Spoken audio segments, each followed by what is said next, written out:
Welcome to this video tutorial brought to you by EnvisionCAD. In this tutorial we're going to be taking a look at solids modeling and some of the 3D primitives. From the solids modeling task, I'm going to open this as a toolbox, the primitive solids, and the two icons we're going to be taking a look at is the slab solid and the cone solid, and we're going to use those to basically draw a traffic cone.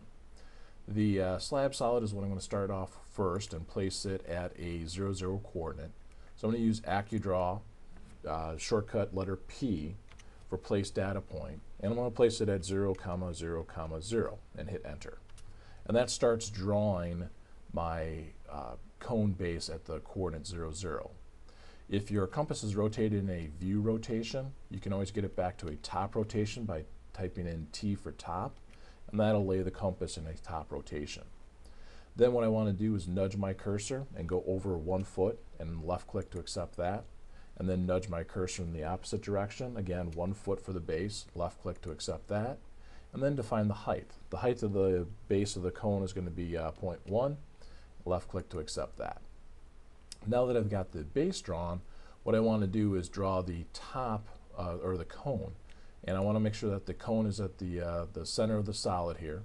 So I'm going to use the cone solid and use AccuDraw for placement, make sure it's set to ortho, and do a left click to identify the center point of my cone, and then when I nudge my cursor out, you can see what I'm drawing is the base radius.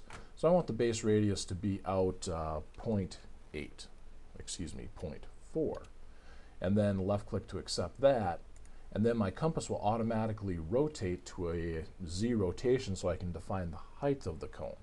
Once I've got the height of the cone, I want to raise it up 1.5 and left click to accept that. And now I can define the top radius of my cone, and I'll set that to 0.1 and left click to accept that. So now I've got my cone drawn, and what I want to do is maybe dress up this cone a little bit, clean up the edges, unite them as the two solids together so I can start cleaning this up. So what I'm going to do is open up my Modify Solids toolbar as a toolbox. And the first thing I want to do is unite solids. So I'm going to left click on this and select my first solid and then my next solid and then accept the overall solution. So now what I have is one solid made out of those two. And if I go to a transparent display style here, maybe with shadow so you guys can see all the edges, what I want to do now is start working with the edges to make it look a little more realistic. First thing I'm going to do is chamfer the edges, and I want to square off these corners here of the cone, so I'm going to set it at 0.1. So with it set to 0.1, what I want to do is select the four corners of this cone and chamfer these corner edges. So if I do select it and select the wrong edge, I can right click and it'll cycle through all the corners or all the edges that it could select. Left click to accept it, and then that corner's been chamfered. And then I can select the other corner, and then if I wanted to select more than one corner at a time, I could hold down the control key and select more or multiple corners and get more at one time. So if I take a look at this in top view, you can kind of see what I did here by chamfering those corner edges. The other thing I want to do is clean up the base of this. So let me go back to a illustration with shadows.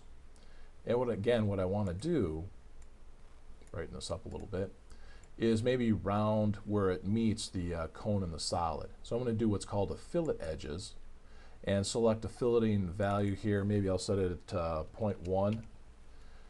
That might be a little bit too much. What I'm going to do is set it to 0.05 and select this edge here and accept it. And then what it does is it creates a filleted edge between the solid and the cone and smooths that out for me. I can do the same thing up on top here, accept that, and make that into a little bit smoother cone on top. So that's creating just a simple traffic cone in MicroStation using the primitive solids.